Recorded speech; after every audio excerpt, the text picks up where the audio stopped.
Di balik keindahan alam tropis Indonesia, terbentang garis magis yang menghubungkan dua dunia. Mari kita mulai penelusuran ini, menembus kabut tebal legenda urban paling mencekam di Nusantara.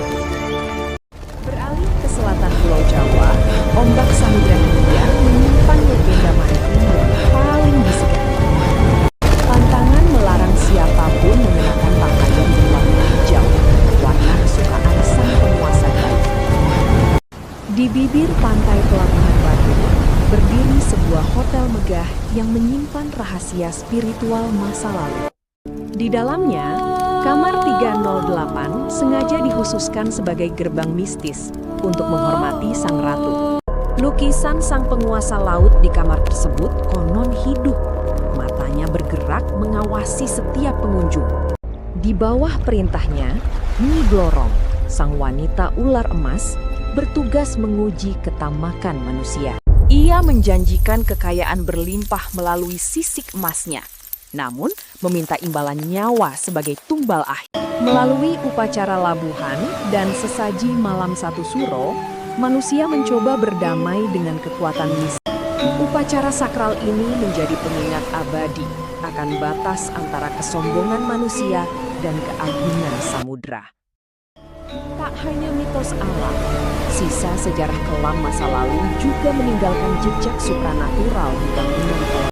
Gedung-gedung tua yang terbengkalai ini menyimpan memori penderitaan dan tragedi yang membeku dalam waktu.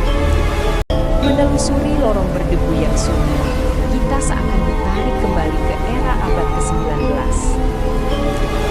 Di ujung kegelapan, kerap muncul penampakan sesosok wanita Eropa bergaun rendah putih klasik. Wajahnya yang pucat pasi menyimpan kesedihan mendalam, meratapi cinta atau kehidupan.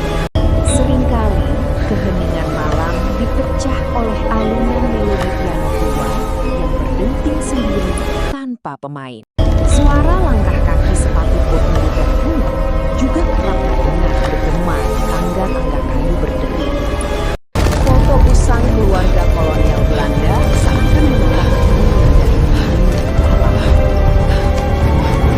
Mereka adalah arwah penasaran yang terjebak di antara dua dunia, terikat pada tempat penyiksaan masa lalu. Menjadi pengingat bahwa luka sejarah tidak benar-benar sembuh, melainkan menjelma menjadi teror gaib. Di ujung timur Pulau Jawa, tempat Alas Purwo berdiri sebagai hutan purba paling keramat. Hutan ini dipercaya sebagai pusat kerajaan gaib, tempat bertemunya para pencari kesaktian. Di bawah pohon beringin raksasa, ritual tersembunyi kerap dilakukan di luar batas nalar manusia.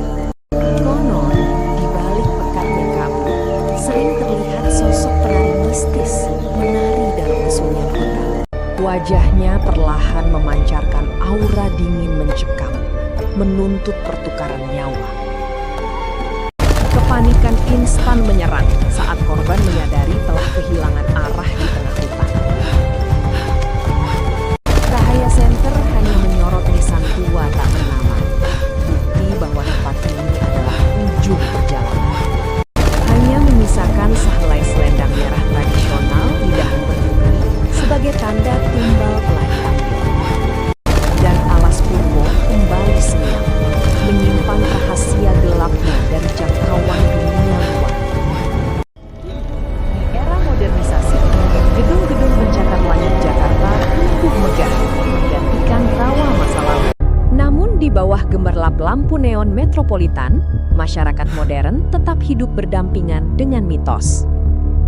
Asap dupa sesaji kadang menyelinap di sela polusi, menjadi penyeimbang spiritual di tengah kepenatan urban. Bahkan jimat kuno pelindung diri masih kerap digantung di mobil mewah. Bukti ketakutan tak kasat mata tetap eksis. Teknologi berkembang pesat, namun rasa penasaran manusia terhadap hal-hal gaib tidak pernah pudar. Misteri Nusantara bukanlah sekedar dongeng pengantar hidup. Kita selalu mencari penjelasan rasional, namun alam gaib kerap kali setiap daerah dari barat hingga timur terus melahirkan legenda urban baru yang Sejauh apapun peradaban melangkah, dunia gaib akan selalu menemukan celah. Dan dalam kegelapan malam Nusantara, misteri itu akan tetap hidup selamanya.